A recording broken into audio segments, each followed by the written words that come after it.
আইনজীবীদের সম্মেলন নিশ্চয়ই অত্যন্ত গুরুত্বপূর্ণ সম্মেলন। তবে লয়ার্স কাউন্সিলের মেমোরেন্ডামে কি অবজেক্টিভ আছে তা আমি এখনও দেখার সুযোগ পাইনি। উদ্যোক্তাদের নিকট থেকে যে কথাগুলো শুনেছি সেই প্রেক্ষাপটে কিছু কথা বলা দরকার বলে মনে করি। উদ্যোক্তারা যখন দাওয়াত দিতে যান তখন বলছিলেন যে আইনের চেয়ে লাইনের প্রতি বেশি আইনজীবীরা ঝুঁকে পড়েছে। এই লাইন থেকে, চিন্তা থেকে তাদেরকে কিভাবে ঘুরিয়ে আনা যায়, কথাটি খুব লেগেছে আমার কাছে। 20 বছর এই বাড়ি ওকালতি করেছে, উত্থান পতন দেখেছে, তারপরে প্রায় 18-19 বছর আবার জর্জরিত করতে হয়েছে, তার মধ্যেই 4.5 বছর আবার প্রধান নির্বাচন কমিশনের দায়িত্ব পালন করতে হয়েছে ইত্যাদি প্রেক্ষাপটে মনে হলো যে ঠিক আছে, আইনজীবীরা যখন তাদের করণীয় সম্পর্কে কিছুটা সজাগ দৃষ্টি রাখছেন, সেখানে কিছু গিয়ে কথা বলা দরকার। কতগুলো জিনিস মনে রাখতে হবে। আইনজীবীদের অবস্থানটা আইনজীবীরা বুঝতে পারেন কিনা সেটা নিয়ে আগে চিন্তা।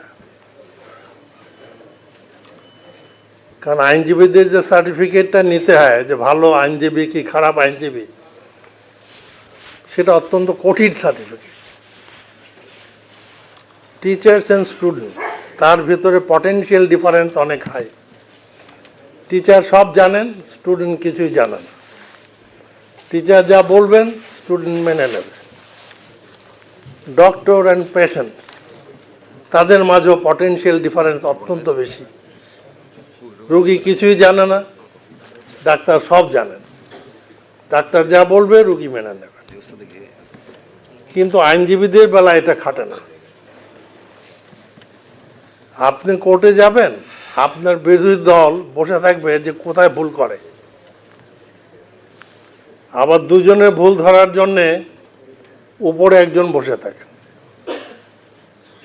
সে উপরে যিনি আছেন ওনার ভুল ধরার জন্য আবার দুজন কিন্তু খুব উদ্গ্রীব। এতগুলো সম পর্যায়ের লোকের ভেতর থেকে আপনাকে বেরিয়ে আসতে হয় যে আপনি উকিল। কথা আছে, আইন না পড়লে শিক্ষাটা অসম্পূর্ণ থেকে যায়। আইন সবারই পড়া দরকার, জানা দরকার। তবে আমরা একটু ট্রেডিশনাল আইনের ইতিহাস পড়তে পড়তে বেশিরভাগ আইনের ছাত্ররা ঘাবড়িয়ে যায়, পিছনে পড়ে যায়। ক্লিনিক্যাল এডুকেশনের দিকটা আজ পর্যন্ত ইউনিভার্সিটি কিংবা কলেজ ইত্যাদিতে আসেনি।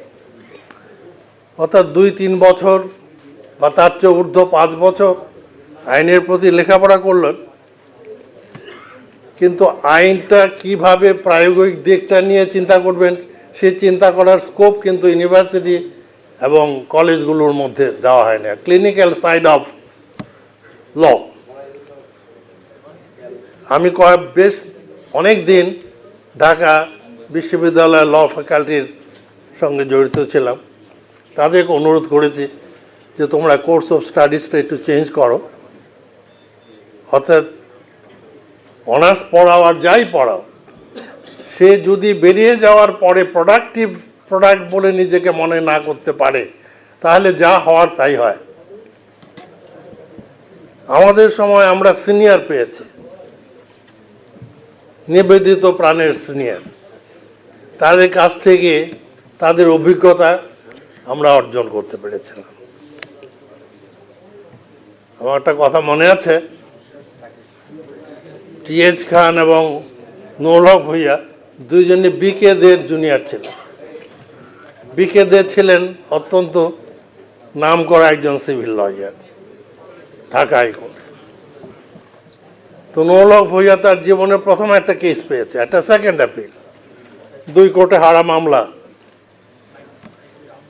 তবু তার সিনিয়রের কাছে নিয়েছেন যে স্যার একটু যদি দেখে দেন, আমি এত কষ্ট করে পড়াশোনা করছি।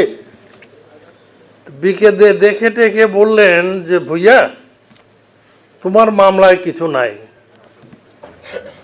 তো নৌলক খুব ঘাবড়িয়ে গেলেন যে জীবনে পয়লা একটা কেস পেলাম, সিনিয়র বলল কিছু নাই, আমি যাব কোথায়? তো ব্রিফটা বেঁধে বেরিয়ে আসতেছেন চেম্বার থেকে, দরজার কাছে গেলে আবার ডাকছে, ওই নৌলক শোনো, আমি দাঁড়াইলে নাই, কিন্তু তোমার তো 3টা গ্রাউন্ড আছে, এটা তোমার জীবনে পয়লা কেস, তুমি জুনিয়র, আর তাছাড়া জজ সাহেবও তো ভুল করতে পারে, কাজে ঘাবড়েছো কেন? আমি দাঁড়াইলে নাই, কারণ আমি কথা বলতে পারবো।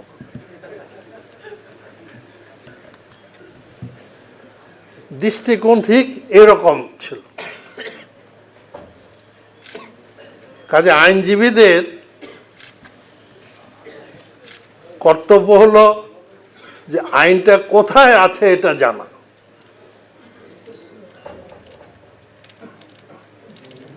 আইনটা খুঁজে বের করবার যে প্রক্রিয়া আছে সেগুলোকে শেখা। এটা লেখাপড়া করতে করতে এগুলোর প্রতি অনেক জিনিস বেরিয়ে আসে।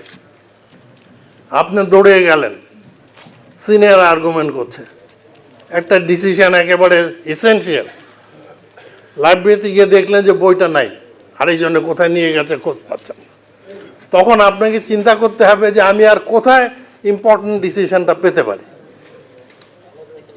আমরা পড়াশোনার সিনিয়রদের কাছ থেকে যে পেয়েছি, যেমন একটা আছে CWN নাই, CWN আছে বলে তাড়াতাড়ি নিয়ে আসো, লাইব্রেরিতে গেলাম CWN নাই, তখন এই ডিসিশনটা কোথায় পাওয়া যেতে পারে?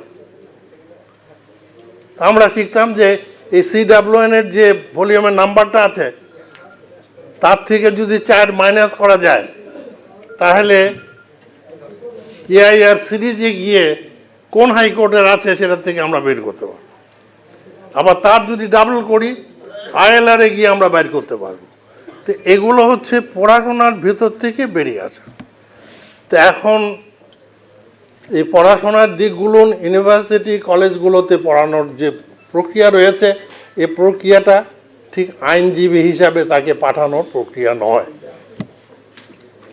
যারা পড়ান তারা প্র্যাকটিক্যাল সাইড বা clinical side of the law এ সম্পর্কে তাদের ধারণা প্রায় নাই। তারা মনে করেন উই আর টিচার্স, কিন্তু তাকে যখন কোর্টে পাঠানো হবে একদিকে এসে দেখবেন যে সিনিয়র নাই, সিনিয়ররাও ঠিক সেইভাবে মন দিয়ে প্রাণ দিয়ে তাকে ভালোবেসে যেন আমাদেরকে করতেন। আমাদের সময় জুনিয়রের ফি ছিল 3 গোল্ড মোহর, 3 গোল্ড মোহর ছিল জুনিয়রের ফি, 17 টাকা করে মোহর, 3 17 150 টাকা হলো ফি। তো এই 60-র দশকে এই 150 টাকা খরচ করার মতো ঢাকা শহরে জায়গা ছিল না। দিনে সিনেমা দেখে গুলসিতানে খেয়ে দিয়ে অমুক জায়গায় অমুক ঘুরে টুরে 150 টাকা খরচ করা যেত না। কিন্তু শিখবার আগ্রহটা খুব প্রচণ্ড। যখন দেবেশ ভট্টাচার্য আর্টিকেল হয়ে দেবেশ ভট্টাচার্য বলছিলেন কলের জল খেয়ে কতদিন থাকতে পারবা, কারণ ওই সময়কার সময়ে আপনাকে ক্লাস 1 সিটিজেন হিসাবে চলতে হবে, পোশাক আশাক সব কিছু, ইনকামের দিক দিয়ে ক্লাস 4-এর এমপ্লয়িজের ইনকাম নাই। কাজে কলের জল খেয়ে কতদিন থাকতে পারবে এরকম চিন্তা ছিল। তাদের মধ্যে অনেক সুন্দর সুন্দর জিনিস ছিল। আর আমি হাইকোর্টে শুরু করার পরে বললাম একদিন দেবেশ ভট্টাচার্যকে, যা দাদা আমি উকিল হয়েছে কিনা আমি তো বুঝতে পারছি না। বলে কেন? টেবিলে বসে কি সেকশন আওড়ায় 420 অমুক সমুক হ্যান ত্যান, আপনি তো এগুলো শেখার নেই। ক্রিমিনাল ল আমি কিছুই জানতাম না। তো দাদা বললেন যে না জানাই ভালো। আমি বললাম এটা তো কথা হয় না, টেবিলে বসে সবাই কথাবার্তা বলতেছে, এই সেকশন ওই সেকশন আওড়াচ্ছে, আমি চুপ করে বসে থাকতেছি। তো উনি একটা বই এনে দিলেন তার লাইব্রেরি থেকে, Indian Penal Code, Criminal Procedure Code আর সিপিসি, তার সঙ্গে এভিডেন্স অ্যাক্ট, এই বেয়ার অ্যাক্টের একটা ছোট বই। উনি নাকি ওনার সিনিয়রের কাছ থেকে পেয়েছিলেন। ওনার সিনিয়র ছিলেন জাস্টিস নন্দী।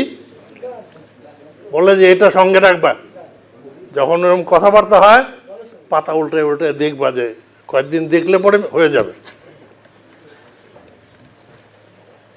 ওই একটা কথা আমি সারা জীবন তার সঙ্গে রেখেছি, যে আমার বেয়ার অ্যাক্টগুলার একটা কপি, ইম্পর্টেন্ট অ্যাক্টগুলো একটা কপি সবসময় হ্যান্ডবুক হিসাবে সঙ্গে থাকতো, এবং তার মাঝে মাঝে সাদা পাতা লাগিয়ে দেওয়া হতো, যে কোন নোটিফিকেশনে কোন সময় কোন অ্যামেন্ডমেন্ট হলো, কত তারিখের ইত্যাদি গেজেট থেকে নোট করে করে এটার মধ্যে রাখা হতো, যেন এটা রেডি রেফারেন্স হিসেবে সবসময় থাকে।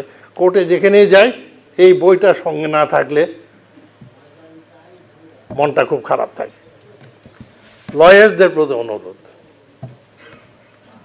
আইনের চেয়ে লাইনের প্রতি ঝুঁকে পড়েছেন, এটা হলো স্বাভাবিক, কারণ সামাজিক পরিস্থিতি যা দেখা দিয়েছে সেই পরিস্থিতিতে অনেকটা হয়তো বা বাধ্য করেছে। এই জন্যে, কারণ ইউনিভার্সিটি থেকে বেরিয়ে এসে, কলেজ থেকে বেরিয়ে এসে আপনি যখন বার অ্যাসোসিয়েশনের মেম্বার হলেন, প্র্যাকটিস শুরু করলেন, তখন আপনাকে হেল্প করার মতো সিনিয়র খুব বেশি পাওয়া যাচ্ছে। বাধ্য হয়ে আপনি পেশকারের কে সিনিয়র মেনেছেন, ক্রিমিনাল হোক আর সিভিল হোক। পেশকারে কিছু একটা পুরানো ফাইল বের করে দিয়েছে, বলে এটা দেখেন, এটার মধ্যে পাবেন। তো পেশকারের সিনিয়র হওয়ার পরে পেশকার আপনাকে যা শিখিয়েছে সে দিয়ে তো লাইন ছাড়া আইনের কথা দিকে যাবার কথা নয়। দায়িত্বটা হলো সিনিয়র অ্যাডভোকেটদের। আমরা আমাদের সময় আমরা চিন্তা করেছি, আমাদের সিনিয়ররা যেভাবে আমাদেরকে উকিল বানানোর জন্য চেষ্টা করেছেন।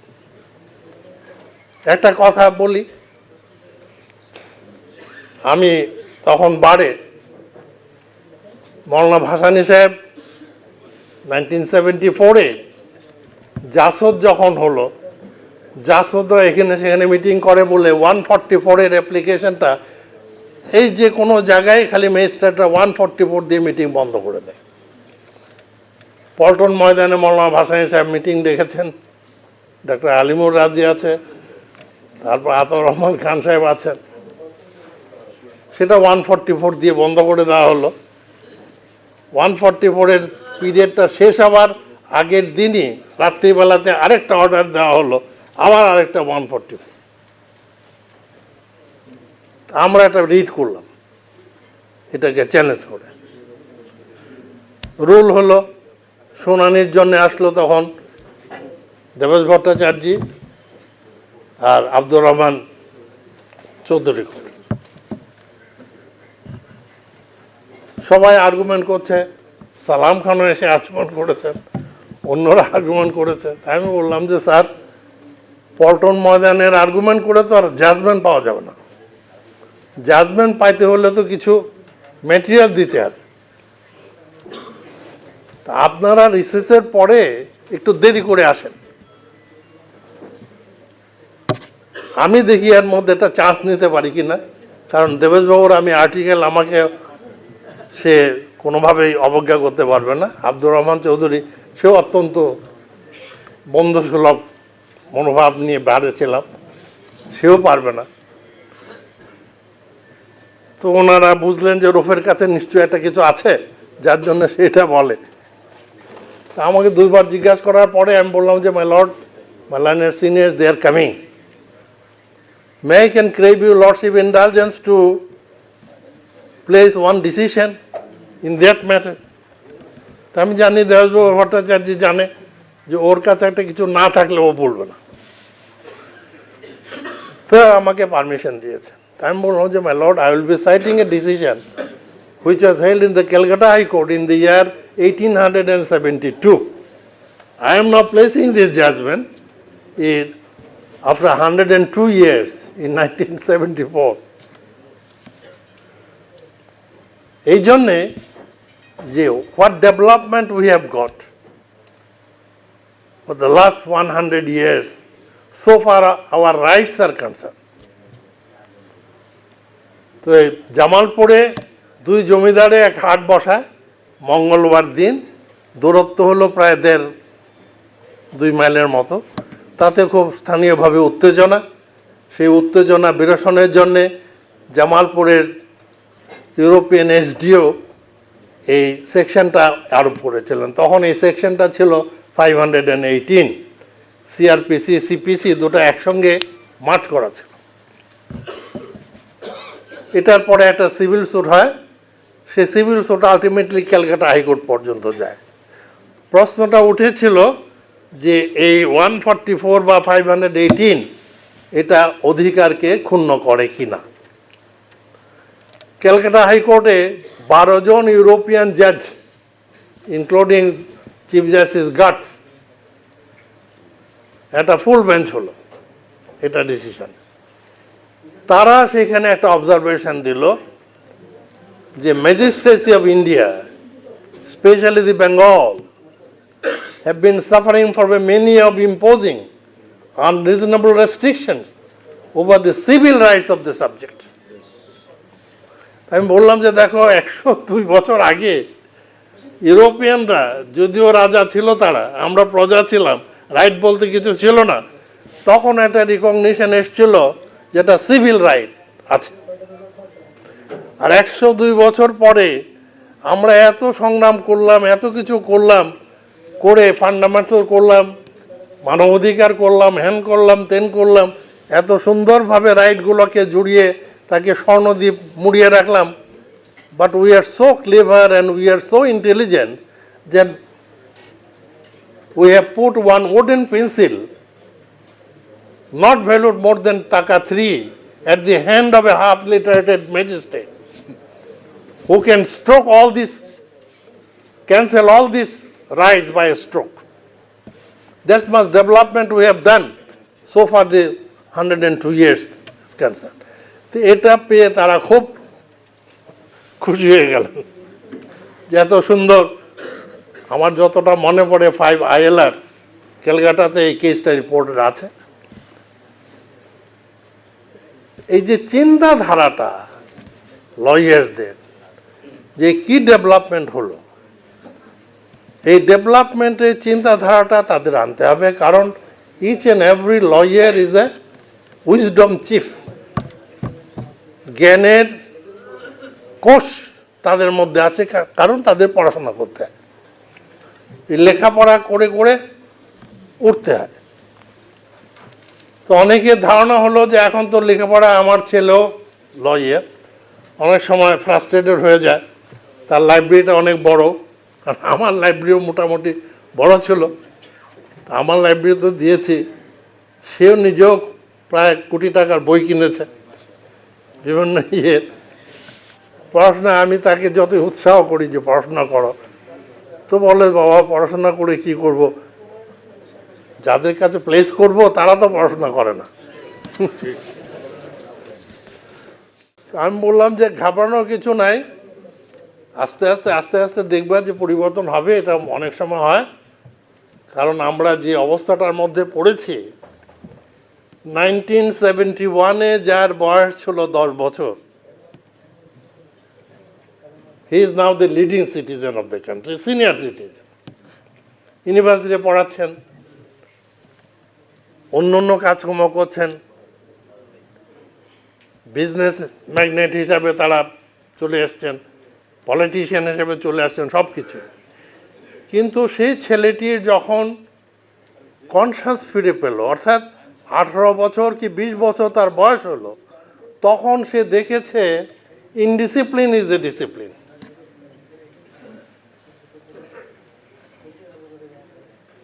এই ইনডিসিপ্লিন ইজ এ ডিসিপ্লিন, তাকে তো আর ডিসিপ্লিন বোঝানো সম্ভব নয়। এই গ্যাপটা আমরা ফিল আপ করতে পারিনি। এই গ্যাপটা আমাদেরকে অত্যন্ত বেকায়দায় ফেলে দিয়েছে।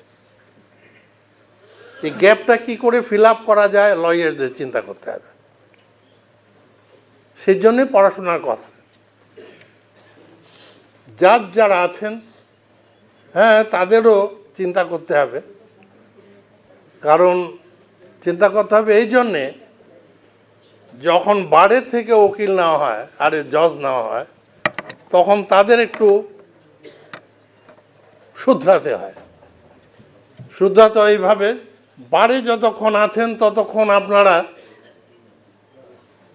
মক্কেলের স্বার্থ নিয়ে চিন্তা করেন, যে মক্কেলকে কি করে আমি রিলিফ দিতে পারবো, জেতাতে পারবো, একঘেয়ে চিন্তা। কিন্তু বেঞ্চে বসলে দুই পক্ষ চিন্তা করতে হয়। এই জন্য চিন্তা করতে হয়। আমাদের সময় ইনস্ট্রাকশন ছিল যে দেখো, যদি 2 কোর্টে হেরে মামলা কেউ নিয়ে আসেন, এমনি তো হেরেছে, তারপরে আবার ঘর বিক্রি কিংবা জমি বিক্রি করে টাকা নিয়ে এসছে, তার নিশ্চয়ই আইনের মধ্যে কিছু একটা ফাঁকড়া ফোকর আছে, যার জন্য সে স্যাটিসফাইড হতে পারছে না যে আমার তো এটা সত্যিকার অর্থে পাওয়ার জিনিস, আমি পাচ্ছি না কেন। কাজে সেখানে একটু ভালো করে দেখবে, আরও ভিতরে যেয়ে বিচার করার চেষ্টা করবে। কারণ বিচার শুধু করলে হবে না, এটা দেখাতে হবে যে বিচার হয়েছে। সুতরাং এটা যদি দেখানো না যায়, সমাজ বিচার মানবে না। বিশেষ করে হাইকোর্ট সম্বন্ধে, সুপ্রিম কোর্ট সম্বন্ধে আইনজীবীদের ধারণাটা অনেকটা বোধহয় অস্বচ্ছ। অস্বচ্ছ কথা বলছি এটা, please don't take it otherwise. As a member of the bar 20 বছর কাটিয়েছি তো যৌবনের আসল সময়টা, কাজে সেই দুঃখগুলো ওঠে। এই জন্যে যে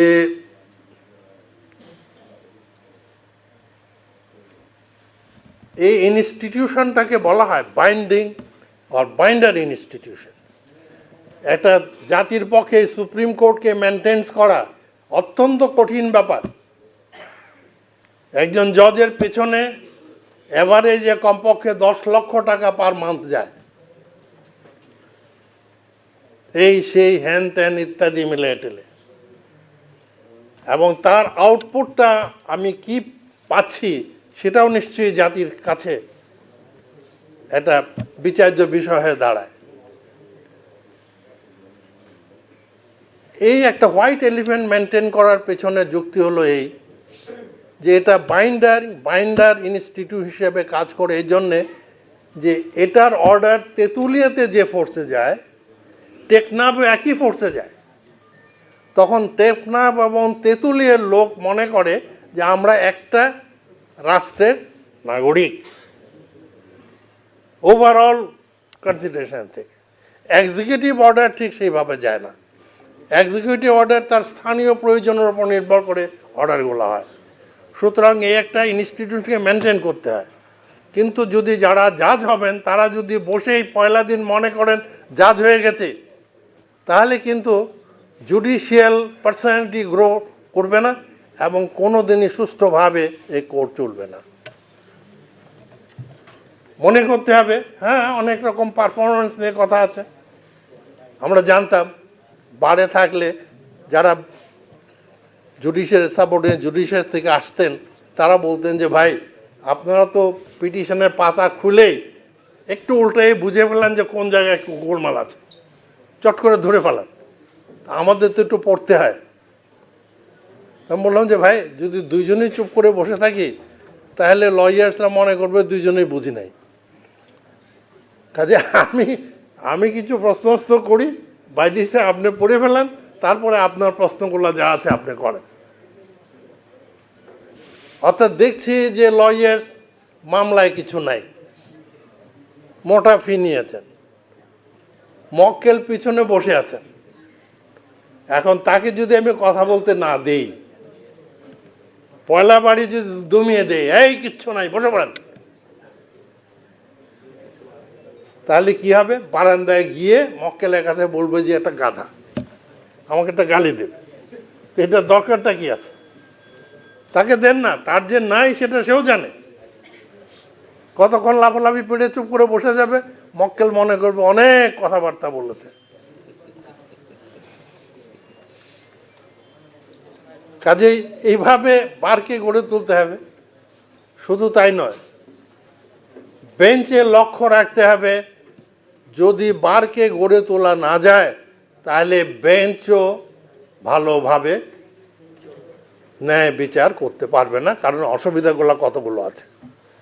অসুবিধার মধ্যে পয়লা অসুবিধা হলো, মক্কেলরা এসে উকিলের কাছে অর্ধেক সত্য বলে, অর্ধেক গোপন করে। কি তাই করে না?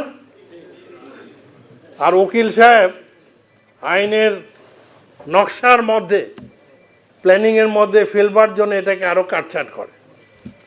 অর্থাৎ দেখা যায় যখন জজ সাহেবের কাছে উপস্থাপন করা হলো, তখন এটা হচ্ছে 75% আনট্রুথ উইথ অনলি 25% ট্রুথ।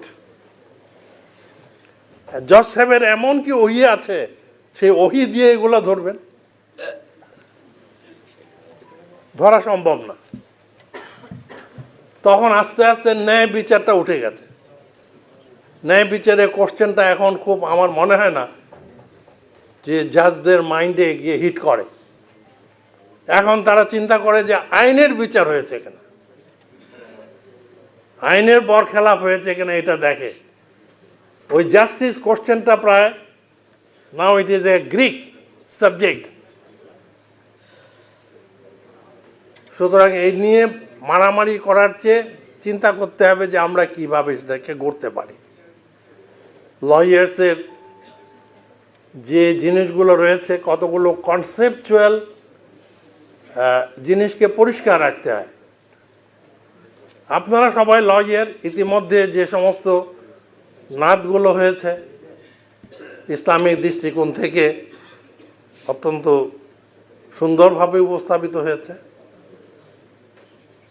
একটি কথা বলা বোধহয় অসঙ্গত হবে না, ইসলাম সম্পর্কে পরিষ্কার ধারণা না থাকলে ইসলামিক কালচার, তামাদ্দুন ইত্যাদি যাই কিছু বলি না কেন, সেগুলো বোঝা সহজ হবে না। যদি জিজ্ঞাসা করি what is the age of Islam, ইসলামের বয়স কত, যে আনসারগুলো বেরিয়ে আসবে তাতে দেখা যাবে যে 50% হচ্ছে হযরত আদম আলাইহিসসালামের সময় থেকে এসছে। উনি ভুল করেছিলেন, আল্লাহ সুবহানাহু ওয়া তাআলা রাগ করে বললেন, যাও পৃথিবীতে গিয়ে কিছুদিন তুমি জেল খেটে আসো, কিভাবে চলবো এই ইসলাম, কিছু দিলাম কিছু পাঠাবো। আরেক দল বলেন যে না, হযরত ইব্রাহিম আলাইহিসসালাম, যাকে আল্লাহ সুবহানাহু ওয়া তাআলা এই কিভাবে সৃষ্টি চলে এটা দেখিয়েছিলেন, তার সময় থেকে ইসলাম শুরু হয়েছে। আরেক দল বলেন যে না না না না, নবী করিম সাল্লাল্লাহু আলাইহি সাল্লামের নবুয়ত পাওয়ার সময় থেকে ইসলাম শুরু হয়েছে। এই যে বিভিন্ন রকমের চিন্তা, এটার মধ্যে একটা সমন্বয়ের প্রয়োজন রয়েছে। সত্যিকার অর্থে ইসলাম হচ্ছে যে মুহূর্তে আল্লাহ সুবহানাহু ওয়া তাআলা সৃষ্টির মাধ্যমে তার কুদরত, তার ক্ষমতাকে প্রকাশ করার পরিকল্পনা নিলেন, যে আমি স্রষ্টা, আমি সৃষ্টি করতে পারি, আমার সৃষ্টির মধ্যে অনেক সুন্দর মাহাত্ম্য রয়েছে। এই প্ল্যানিংটা কারো কাছে অ্যাপ্রুভালের জন্য অপেক্ষা করার দরকার নেই, সঙ্গে সঙ্গে আদেশ, সঙ্গে সঙ্গে সৃষ্টি শুরু। সৃষ্টি কিভাবে চলবে, how the creation will complete their cycles, সঙ্গে সঙ্গে আল্লাহ সুবহানাহু ওয়া তাআলা গাইডলাইন দিয়ে দিলেন। এই গাইডলাইনগুলো হচ্ছে ইসলাম। ইসলামের বয়স, সৃষ্টির বয়স যত, ইসলামের বয়স তত। এটা নিয়ে মনোমান্য সৃষ্টি করার কোনো কারণ নেই। এখানে হিন্দু, মুসলমান, বৌদ্ধ, খ্রিস্টান বলতে নাই, সবই ইসলামের মধ্যে। এবং কোরআনিক ভিত্তিতেও চিন্তা করতে হবে। কোরআন হচ্ছে সকল সৃষ্টির জন্যে উন্মুক্ত জ্ঞান ভাণ্ডার, is a treasury of total knowledge, absolute knowledge. There are two parts. একটা হলো অ্যাকোয়ার্ড নলেজ। অ্যাকোয়ার্ড নলেজ হলো অ্যাবসোলিউট নলেজ নয়, অর্থাৎ এর সত্যতা পরিবর্তনশীল। আর অ্যাবসলিউট নলেজ, আল্লাহ প্রদত্ত নলেজ যেটা, তার সত্যতা একবারে সিল মারা। সুতরাং এই নলেজের এই যে পার্থক্যটুকু আছে, এটুকু অনুধাবন করে আমরা যেভাবে এটা নিয়ে অগ্রসর হওয়া যায় সেই অগ্রসরে যেতে হবে। লিড দিবেন কারা? লয়ার্স। কারণ তারা সারা জীবনের ছাত্র হিসেবে নিজেদেরকে চিন্তা করে নিয়েছেন। অনেকের ধারণা যে লয়ার্সদের বোধহয় হলেই মিথ্যা কথা বলতে হয়। আমি যখন ল পড়ি আমি চুপি চুপি পড়েছি। আমার বড় ভাই 1942-তে ঢাকা ইউনিভার্সিটি জার্নাল হিস্ট্রিতে অনার্স নিয়ে MA, he was a very good sportsman and খুব নাটক টাটক করতেন। আব্বা টুপি মাথায় দেওয়াতে পারেননি, কিন্তু হঠাৎ করে ক্যালকাটাতে গেলেন, এক চাকরি নিলেন, 6 মাসের মধ্যে দরবেশ কর্তা গাইতে বাড়ি চলে আসলেন। তো ওনার ধারণা ছিল যে লয়ার হতে গেলে মিথ্যাবাদী হবে। আমার মাকে একমাত্র আমি জানাইছি, দেখো আমি ল পড়বো, তা তুমি কারো কাছে বলবো না। মা বলেন না। আমি ল পাস করার যে বছর পাস করলাম, তো খুব গোপনে গোপনে বললাম যে এরকমভাবে আছে। তা আমার বাবা চিন্তা করতেছেন যে বড় ছেলেও চাকরি করলো না, বড় ভাই উনি ইন্টারেস্টেড ছিলেন ইন্ডিয়ান পুলিশ সার্ভিসের জন্য, আব্বা এটা রাজি না। কারণ আমার বাবা 1916-এর ডাক্তার, 1906 সালে ডাক্তার ছিলেন। তো ওনার কথাতে হয় নাই, আমিও চাকরিতে যাই না। তো সেই জন্য এটা আক্ষেপ সাধারণভাবে বাবার। তো আল্লাহ তাআলা যার ভাগ্যে যেটুকু রেখেছেন, ঘুরে আসবেন। জীবনে পণ ছিল চাকরি করব না, অনেক অফার এসছে, যাই নাই। তারপরে যখন লয়ার হিসেবে জয়েন করলাম, 76-এর থেকে পিছনে লেগে গেল এই জজ হওয়ার। তো তখন তো জজের বেতন কত? আমি যখন জজ হয়েছি তখন বেতন হলো 5,000 টাকা, highest salary in the state. 5,000 টাকায় তখন যে স্টেজে গিয়ে বারের লয়াররা জাজ হয়, তাদের পক্ষে ওই 5,000 টাকায় সংসার চালানো সম্ভব না। কারণ তখন বারে প্রত্যেক দিন হয়তো আপনার পকেট থেকে 500 টাকা চলে যেত এক্সট্রা করে। তবু ঘুরতে ফিরতে বাধ্য হয়ে আমাকে হতে হলো এটা। 1981-এর ডিসেম্বরে এমনভাবে চিফ জাস্টিস চাপিয়ে বসলেন, যে আমাকে একদিন ডেকে নিয়ে বলেন যে তুমি জুডিশিয়াল কেরিয়ার সম্বন্ধে কি চিন্তা করেছো? আমি বললাম আমি তো চিন্তা করি নাই, আমি কিছু প্র্যাকটিস করতে চাই। ওরা তোমরা যারা স্যাক্রিফাইস করতে পারো তারা স্যাক্রিফাইস না করলে এই কোর্টটা কি চিফ জাস্টিস একা চালাবে? তা আমি কোনোভাবেই রাজি হই না। TS খান সাহেব ল মিনিস্টার তখন, TS খান সাহেবের কাছে চিফ জাস্টিস সাহেব বলছেন যে এরকম তাহলে তো রাজি করানো যায় না। আমি বলছি টলছি অনেক। TS খান বাসায় একদিন আমার গিয়ে আমাকে ধমকাইলেন, হ্যাঁ আপনি 20 বছর দেখতেছি নামাজ পড়েন, রোজা করেন, রেগুলার আপনি তো আল্লাহ বিশ্বাস করেন না। আল্লাহ বিশ্বাস করে না মানে?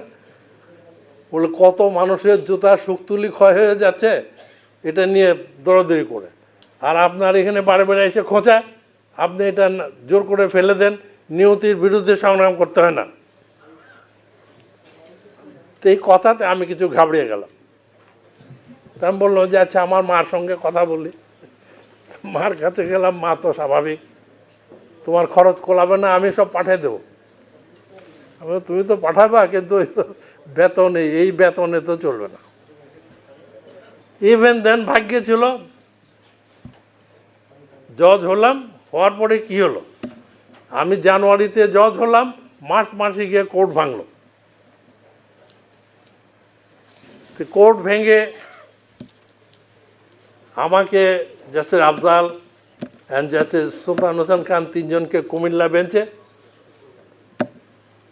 ডক্টর ফজলে মনিম তখন চিফ জাস্টিস। মনিম সাহেব ছিলেন আমার শ্বশুরের জুনিয়র। আমার শ্বশুর ছিলেন 1959 to 64 পর্যন্ত ঢাকা হাইকোর্টের chief justice, justice Imamuddin Chowdhury. তো মনিম সাহেব আমার ওয়াইফকে খুব চাপালেন। আমি রিজাইন দিব শুনছেন যে আমি আর বাইরের বেঞ্চে যাচ্ছি না। আমার ওয়াইফকে এমনভাবে চাপালেন যে আমার ওয়াইফ একেবারে রিভল্ট, না আমি জাজ হওয়ার 7 দিনের মধ্যে পিডাব্লিউডি একটা বাড়ি স্যাংশন করে চিঠি পাঠিয়ে দিল। ওই বাড়িতে উঠবার জন্য উনিও ব্যস্ত। তো ওই বাড়িতে ওঠার পরে 19 বছর কাটালাম ওই বাড়িতে। ভাগ্যে আছে। কিন্তু আপনারা যারা লয়ার, আপনাদের কাছে অনুরোধ থাকবে, পড়াশোনার কোনো বিকল্প নেই।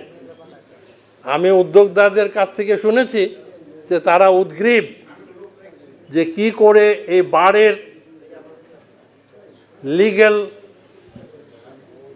থিঙ্কিংয়ের ডেভেলপমেন্ট আনা যায়। আপনারা যেমনিভাবে এই লয়ার্স কাউন্সিল করেছেন, খুব ভালো।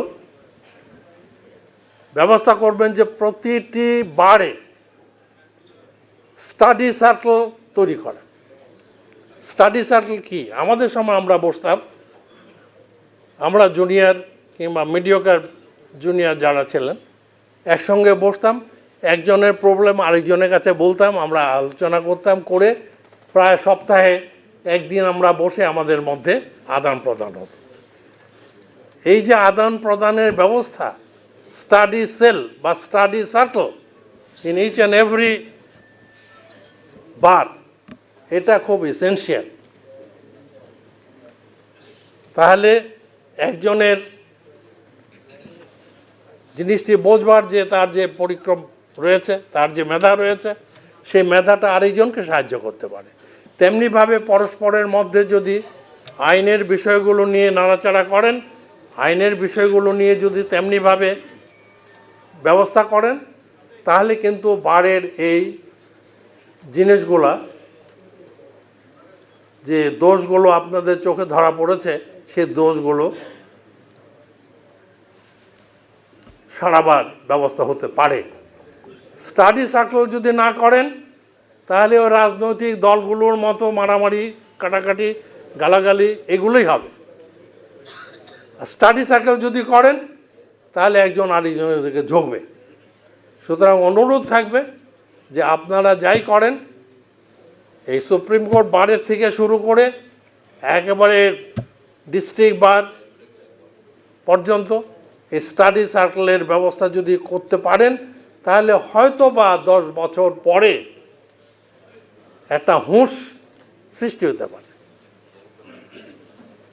একটা কথা বলে আমি শেষ করছি, কারণ একটা কনসেপ্টের উপরে বোধহয় সারা বিশ্ব গোলমাল করছে। আমরা বলে থাকি হিউম্যান রাইটস, এবং যত জায়গায় এখন বোমা ফুটছে, যত জায়গায় যুদ্ধ হচ্ছে, এগুলো অ্যানালাইজ করে দেখেন, তাদের কথা হচ্ছে যে আমরা মানবাধিকারকে প্রোটেকশন দেওয়ার জন্য করছি। কনসেন্ট্রেশন ক্যাম্প, শিশু, বৃদ্ধ, তাদের জন্য করা হয়েছে। তাদের বোমা ফোটানোর বা গুলি মারার কোনো সম্ভাবনা নাই। ওখানে বোমা ফেলে আমি হিউম্যান রাইটস এস্টাবলিশ করার জন্য ব্যস্ত হয়ে পড়েছি। Human right concept is an elusive concept. It is not a right concept. মানুষ পৃথিবীতে তার অধিকার নিয়ে চিন্তা করার জন্য আল্লাহ সুবহানাহু ওয়া তাআলা পাঠাননি। মানুষকে পাঠানো হয়েছে কর্তব্য দিয়ে, ডিউটি। অ্যাংলো সেকশন জুরিসপ্রুডেন্সে right first, duty is correlated to the duty, right. এটা হলো Anglo Saxon jurisprudence. This is the creation of the Jews concept. Islamic কনসেপ্টে হবে is the human duty. আমি পৃথিবীতে এসেছি, আমার একটা ইনবর্ন রাইট আছে টু ইনহেল এয়ার, অক্সিজেন আমি নেব। আমার নাক কেউ ধরতে পারবে না। নেওয়ার অধিকার আমার আছে, but it is my purpose duty not to pollute the air. আমার ডিউটিটা আসবে আগে। Right is a correlate to the duty, not the duty is correlate to the right.